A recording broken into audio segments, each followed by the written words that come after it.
And I'm someone who doesn't really care how many people come across, as long as we get to choose how many and who they are and when they come. It seems to me the rule of law is the important thing here. And the funny thing is the left is now admitting this as they see Angela Merkel's career coming to an end because she was gulled into feeling that her display of compassion for the Islamic asylum seekers coming into Germany and therefore into the EU, because once you were in, you were in.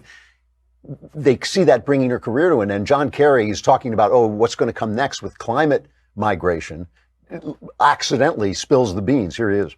Look at Europe. Europe's already crushed under this transformation that's taken place because of immigration.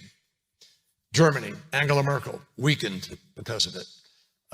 And other places impacted. Italy, significantly impacted its politics by immigration. It's significantly impacted his politics. How? Well, let's go to Hillary Clinton in The Guardian. Hillary Clinton regained consciousness long enough to say this in the left-wing British paper, The Guardian. I think Europe needs to get a handle on migration because that is what lit the flame. And she's talking about the flame of right-wing nationalism, which, remember, is different in Europe than it is here. It is not here. We are loyal to it. The nation we are loyal to is a free nation with a constitution meant to guarantee that freedom. There's a lot of racial politics underneath it. What they accuse us of here is often true over there in Europe.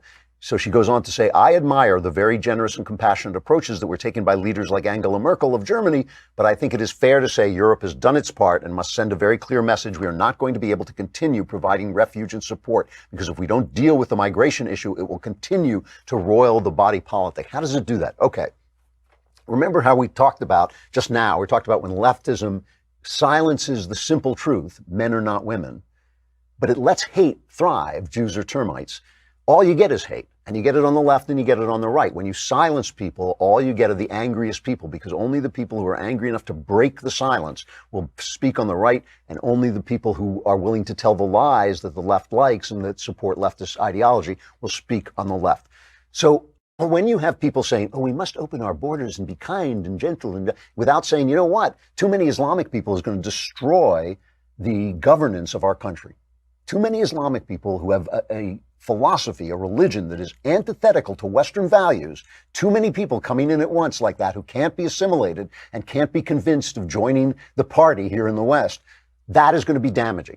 So you're not allowed to say that. That's silenced. So who then says it? Who then says it? The far right in Europe, who are actual white supremacists and actual racists, many of them, who then stand up and say that. And so now I'm an honest guy. I don't have any animus toward Muslim people, but I think there's a problem with so many coming in. Where do I stand? I stand with the guys on the right. I stand with the white supremacists who at least are speaking up. And that's why Hillary is now worried, because when good people can only stand with bad people, right, then the bad people get stronger. When there's a problem, but only the bad people will say it, and only the bad people are brave enough to say it, and only the bad people are not being silenced on Twitter and elsewhere, then the bad people become legitimate. They become legitimized by the fact that they are speaking the truth. Truth is a tremendously, tremendously powerful thing. It can snap lies in half in an absolute second. And if the only people speaking it the truth are speaking it without love, if they're speaking it without Christianity, without Christian tolerance,